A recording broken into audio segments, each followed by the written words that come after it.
I told you not to mention wild folk dancing.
They're gonna knock me off my feet.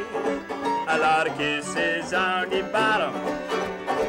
Sure be glad I got 'em. I'm gonna smile and say, I hope you're feeling better, dear. And sign with love the way you used to do, the way you used to do. I'm gonna sit right down and write myself a letter. Yes, I am. I'm gonna make believe it came from you.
Welcome, everybody. The horses sing none of it. Ralph Litwin on my right. I'm Lou Gelfond.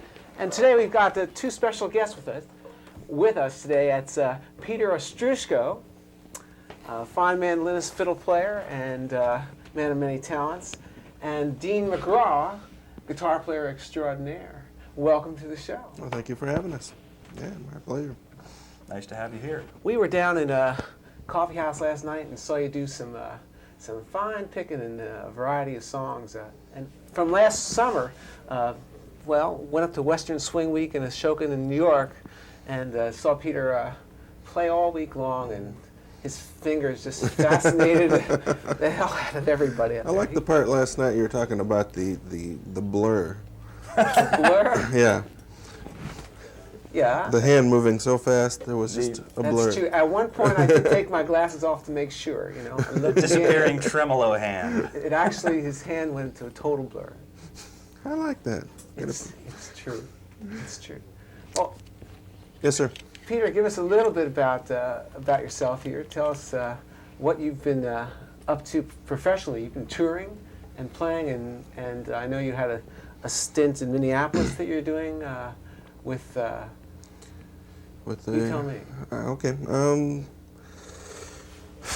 Really, for about the last 3 years, Dean and I have been traveling around the country playing music. Most of the stuff that we tend to do is material that I write, or actually some of it is old material that I wrote years ago back when I was on staff for the Prairie Home Companion radio show. A lot of that material was basically written in a total desperation effort on my part, in that since there was a live radio show every weekend, we had to come up with new material all the time, and so usually on Friday night I would sit down and write some songs, you know. And actually the song that we're about to do for you right now, Horizontal Hold, was a song that was written in that fashion. See, a lot of people, when they think about that radio show, think that we, you know, practiced all week long and prepared shows. Well, usually the show was thrown together on Friday afternoon, or in some cases Saturday, and before we would go on the air. Usually what would happen, the scenario would be is that myself and Butch Thompson, who was also on staff, would walk into Garrison Keeler's office, and we'd talk about the show, you know, and usually there'd be long, incredible moments of silence while people looked out the window and pondered fate and life, and then someone would say, you know, Butch, I think you should play a Scott Joplin rag, and he'd say, good idea. And then there'd be long ponderings. And on this particular Friday, it was in the month of February in Tundra area up there in Minnesota, and someone came into the office and said that a big blizzard was coming, which we could look out the window and see the snow was just falling to beat the band. And they were thinking that they were saying that it was going to be so much snow that they didn't think that we would be able to get to the radio station to do the show the next day on Saturday. And so Garrison said, well, we might as well be prepared anyway, right? And so he said, we need something to open the show with, so let's presume that we didn't make it down here to do the radio show. What would you be doing? And I said, me? I'm just going to stay in bed and do what people do in bed, whatever it is that they do, you know. And he said, well, let's talk about that. He said, so it's cold, it's blizzardy, you can't go anywhere. And so we just started throwing out these things about, you know, what we would be doing. And so that's how this song came together. All right? Okay. Yeah, let's hear it.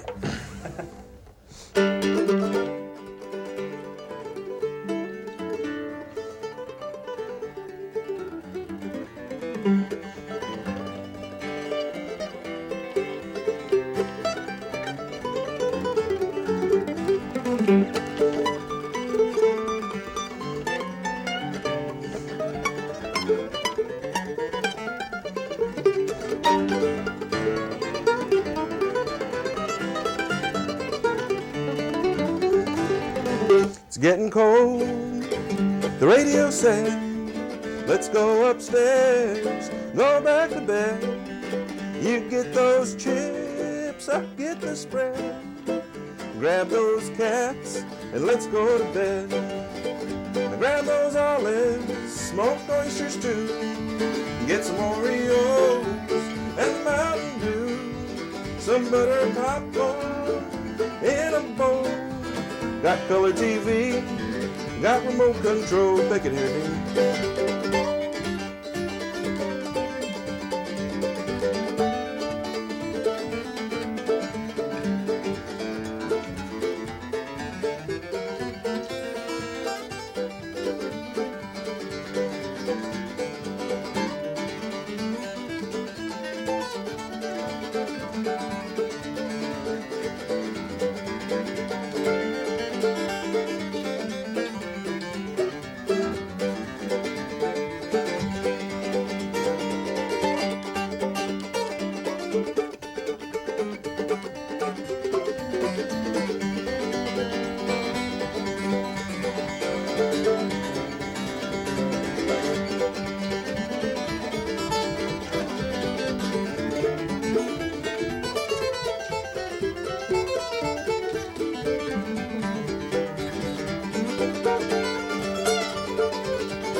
electric blanket, an extension cord, some flannel sheets, my mandolin, 11 pillows, and then we'll jump right in. Now pull up those sheets, turn on that tune, get the artsy game and the rummy cue. More chocolate bars, more chicken wings, 2 Mitchner books, 3 Stephen Kings.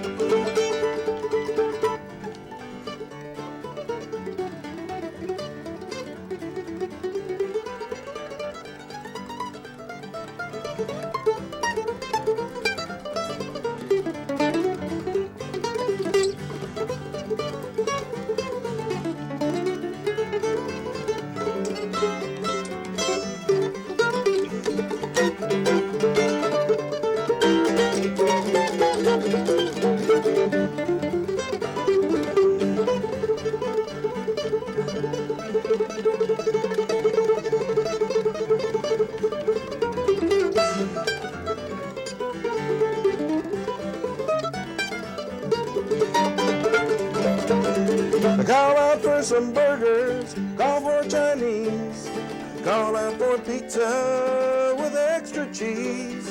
This radio said it's getting cold, but I'm alright, I'm on horizontal hold. Yes, radio said it's getting cold, but I'm alright, I'm on horizontal hold.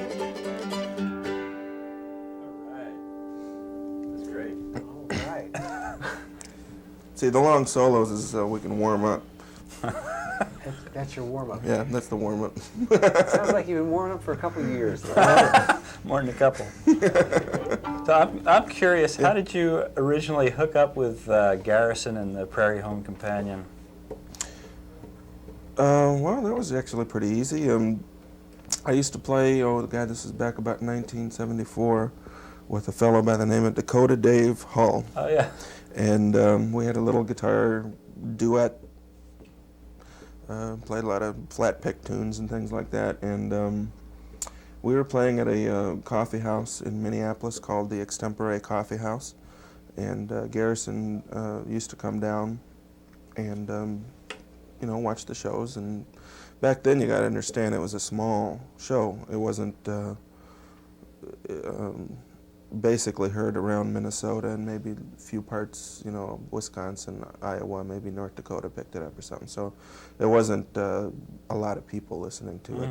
And that's how he'd get people on the show. He'd just come up at the end and ask you. I remember him walking up and saying, "Hi, my name's Garrison." I didn't know who he was. I had never heard of this radio show. He said, "So I do this little radio show in St. Paul on Saturday afternoon. You want to come down and play on it?" And I said, "Is there anything in it for me?" And he said, "Yeah, we pay you something." And I said, "Oh, sure, what the heck, yeah." And it just kind of carried on from there.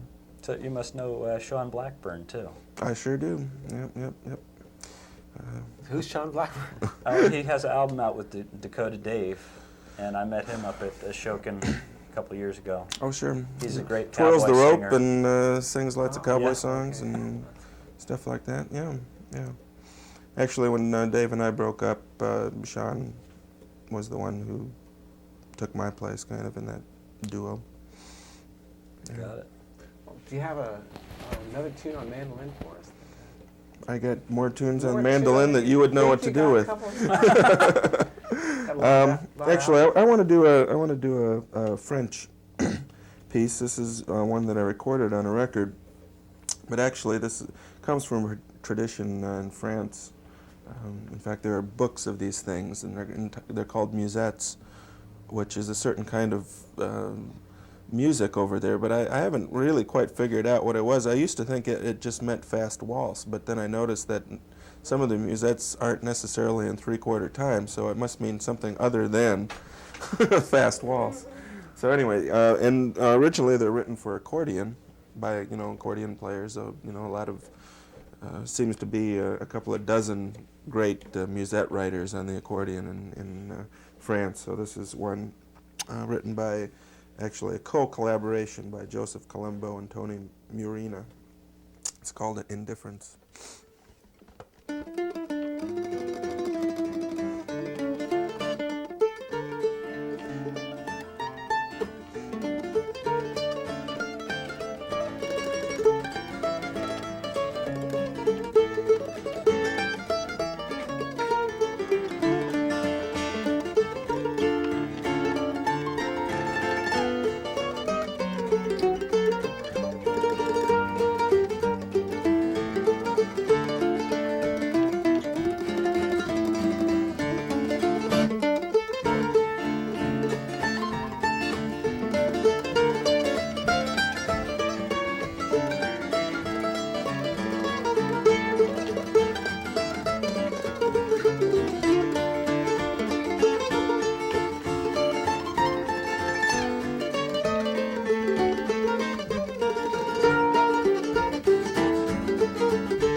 Before I forget, let me mention that if there are any musicians or performers in the area that would like to be on Horses Sing None of It, at the end of the show, you'll see some credits, and there's a phone number and also an address to write to. Please write in, and we'd love to have you on the show. So, back to Peter Ostroushko and Dean Magraw here, visiting with us today on Horses Sing None of It.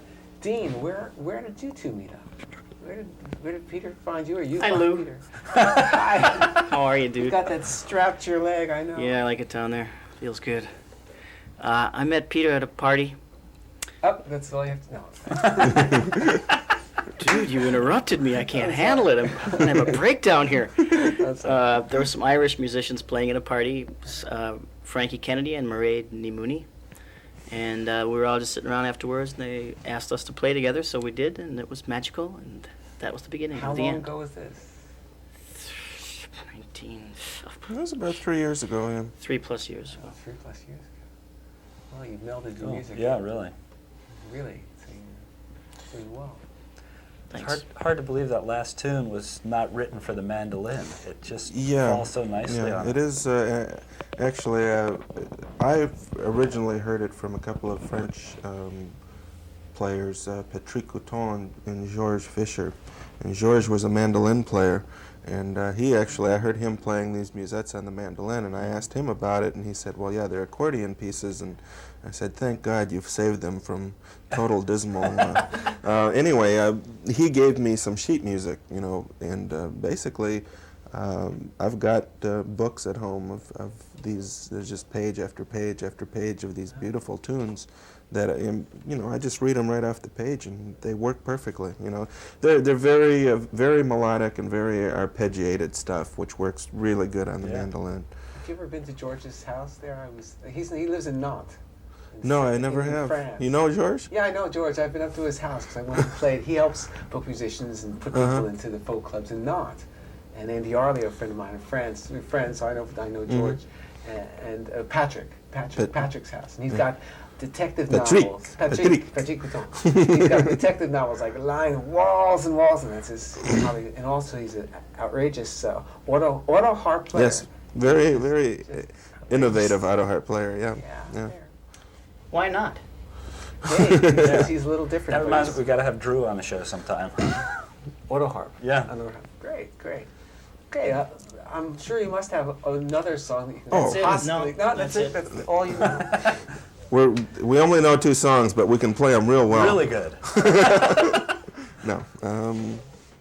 We're going to have Dean kick us off on the intro to a old jazz standard here.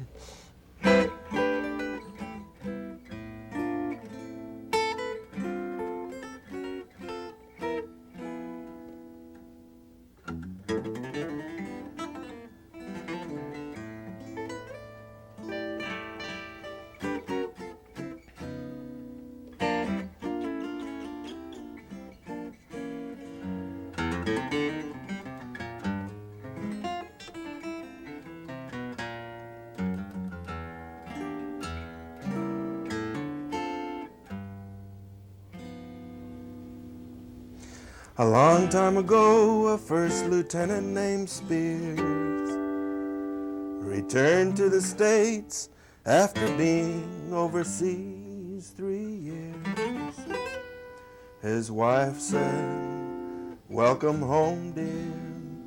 But since you've been gone, you see, we've been blessed with this darling baby, and a cute little one is he." She put the baby in his arms. She said, "Benny is his name." He said, "I've been gone away 3 years.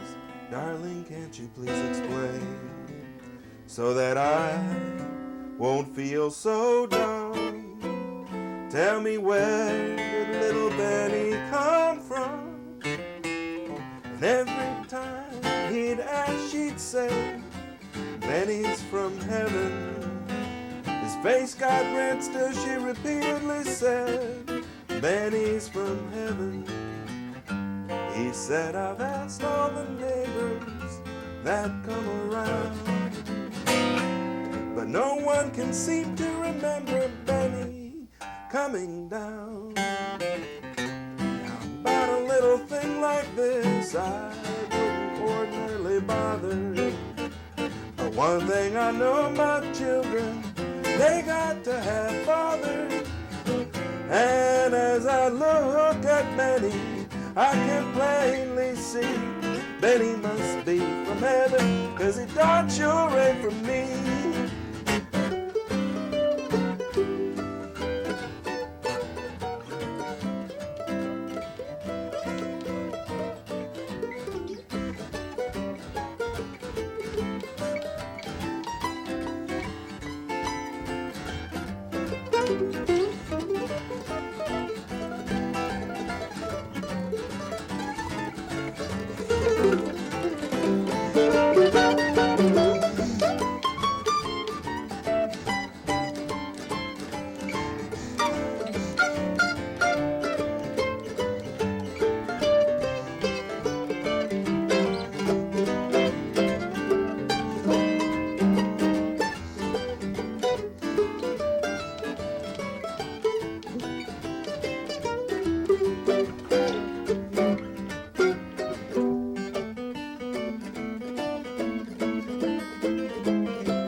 Every time it rains, Benny's from heaven.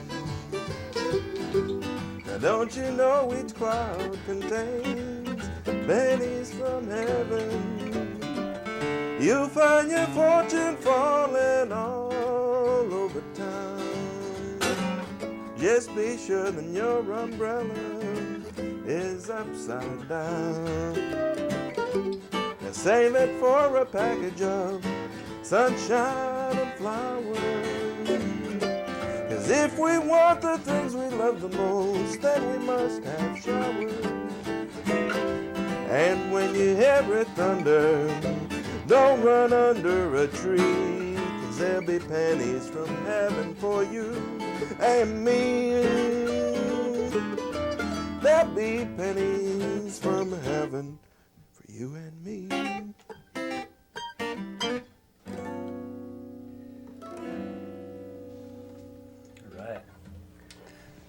Now, I really enjoyed the coffee house last night, hearing about your ethnic background. Ethnic backgrounds. Yeah. Hey, we come from the same part of the world our grandparents did anyway. Near, Ukraine and Poland and all that. I think we have another minute or two here. Another minute or two. So give us something on Ukrainian music here. if you'd like. I'll tell you what. Why don't I grew up in a household where I heard a lot of Ukrainian dance music. So my dad was a mandolin player and played a lot of Ukrainian dance tunes. So we'll play a dance tune that he used to play. It's actually a polka. And some Ukrainians would argue that polkas aren't Ukrainian, that they're Polish. However, if anyone cares to check the historical list, Poland ruled the Ukraine for hundreds of years, so it stands to reason that they'd have some good polka parties during those times. So there were some Ukrainian polkas written, and this is one of them. Yeah. 2, 3, 4.